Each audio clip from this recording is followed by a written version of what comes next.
I live in an apartment on the ground floor of a house that was converted to apartments. My neighbors, one street over but the back of their house faces the back of the house I live in, can see my whole backyard and vice versa. My apartment has a whole wall of windows that are on the back of the house. It's gorgeous and is a big reason I picked the place. I love keeping plants and it let in a lot of light. Looking out, there is the neighbor's backyard which is large and comes up close to my place. The property line is maybe 10 or 15 feet from my windows.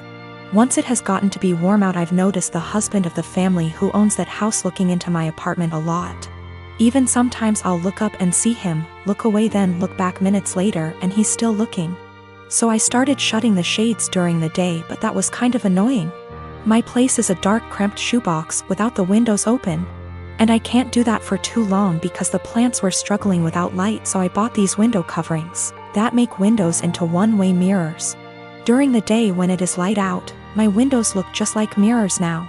From the inside it looks pretty much the same, the windows look tinted slightly darker but that's it.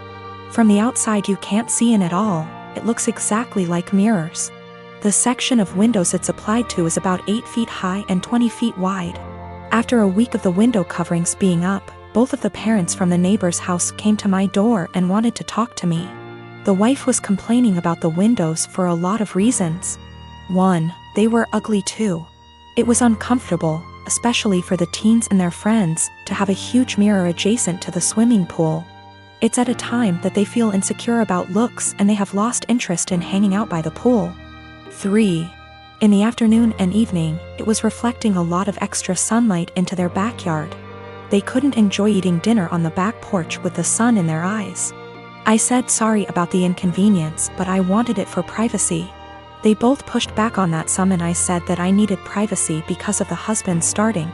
He started denying it in front of his wife, and so I took out my phone where I'd taken pictures and sent it to my group of friends. And showed her a couple pic tires of him gaping at my apartment and the texts from that time. He got mad and said he incidentally looked over, and the 8-foot by 20-foot mirror was a crazy overreaction. I said that I'd like to keep it, and that I was sorry, but frankly this was avoidable. I think they're both mad because they called my landlord, who brushed them off. My wedding was September 21st, 2019. We had a fairly decent-sized wedding. My cousin, on my stepdad's side, we are not close whatsoever. And her boyfriend have only been dating not even 6 months at this point. I've met the guy once before my wedding and he never shows up to any family functions. We're all having a great time at my wedding. My husband and I are mingling with guests while everyone dances. The next thing I know is my cousin's boyfriend asks the DJ for his mic and goes to the center of the dance floor saying he has an announcement to make and calls my cousin over. So, I rush over and say, nope, no one is getting engaged during my special day, especially during my reception. You can get engaged later tonight but not right now. It's my day. Thank you for understanding, and I go to walk away. My cousin starts puffing and my aunt, her mom, starts yelling at me and calling me an entitled brat. It causes a huge fight and they all end up leaving. My mom, stepdad, dad, and stepmom all are on my side and were even pissed that they think it's okay to do that during a wedding they all paid for. My nana, stepdad's mom, says I was wrong and told me to apologize and call them over and allow him to propose. Needless to say, it didn't happen. Flash forward to Christmas. It was terrible. My stepdad's entire side were rude and ignoring my husband and I. And of course, guess what happens? My cousin and her now fiancé announced their wedding date, September 21st, 2020. I'm beyond pissed and so not planning to go. It's my damn 1-year wedding anniversary. My family is upset that they would do that to piss me off for not allowing them to get engaged during my reception. My cousin says they chose to get married on their 1-year engagement anniversary. Either way, regardless of the real reason, I'm still upset. Of course, my nana is super excited. I have always been civil with my half-brother. We were close as kids, but he started to have an attitude at 13 and pretty much stopped being nice, and started messing with my things / making fun of me and doing pranks to annoy me / privacy, was gone with him coming into my room and taking my things. Whenever I complained, my stepmom would normalize his behavior and make excuses. My dad never really grounded him and thought that talking to him will get him to behave better. I'm currently in college. I live in a rented apartment and have car to help me get to the university or other places. The car isn't expensive or fancy at all. I saved up for it 2 years ago. I decided to have Christmas dinner with my family. It's the perfect opportunity to be with family since I haven't seen my dad in a while. I arrived at my dad's house and left my purse and my keys on the kitchen island after my stepmom told me to help with dinner. My half-brother started talking about my car in the kitchen while my stepmom was listening and asked if he could take it for a couple of hours to hang out with friends. I politely told him no. He threw a fit and brought up how I needed to relax and not worry, but my answer was still the same.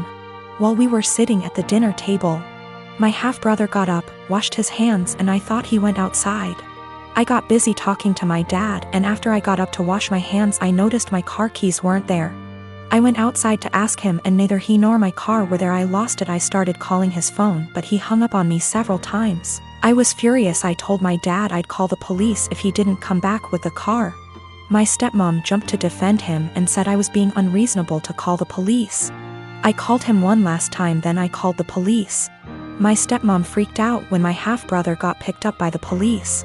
She told me to go explain the situation to the authorities, otherwise he'd spend the night in jail. But I refused, especially since I still hadn't got my car back. Stepmom yelled that I ruined dinner and that it was no big deal. He was going to return it after borrowing it from me, but he didn't really borrow it, and she heard me say no. I don't know what she told the police, but I didn't give permission to use the car. My stepmom's side of family are mad at me for doing this to my brother and hinted that I don't consider him family. My dad's side of family sided with me, saying he deserved it. My dad said I overreacted and I shouldn't have called the police when he disappeared for 4 hours. I talked to the police about what happened, and I learned later that my stepmom said that her son was allowed to borrow it, and that it was a misunderstanding. I wasn't going to let her continue to lie, but my dad told me to back off and let it go. This really upset me. My half-brother wasn't even berated the way I was by the family.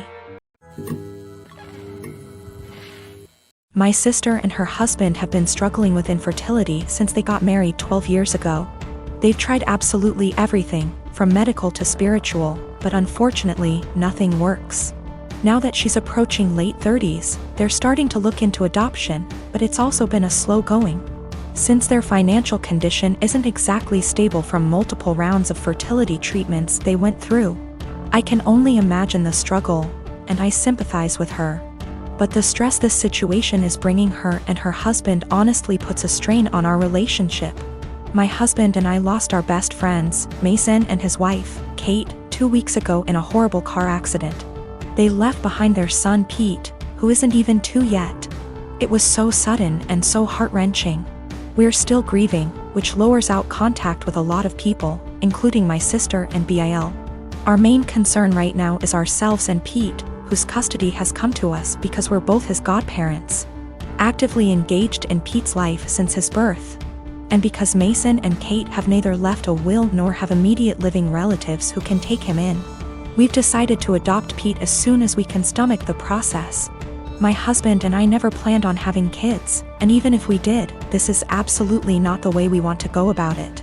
The situation is far from ideal, but we're starting the adoption process yesterday, for Pete's safety if nothing else. We broke the news to our extended families and friends, letting them know that my husband and I won't be very available for a little longer because of this. I know my sister and brother-in-law will have something to say about this. I'm prepared for a few heated text messages or voicemails. However, I didn't expect them to turn up on our doorstep, crying about how unfair it is that we were given everything they wanted, and how we didn't deserve to be parents because we didn't go through what they had to. I've never seen my husband so angry before. He's usually very mild and gentle, but recent events have stretched our patience to the limits. We kicked them off of our porch, and I told my sister before she left that since our pain inconveniences her so much, I won't have her around me and my family at all anymore. I know she made a fuss about it, and now everyone has something to say to us. We turned off our phones, so we don't know which ones are cursing us and which one aren't. I know some did //r. My husband and I are both in pain and grieving, and we can't trust ourselves to be objective.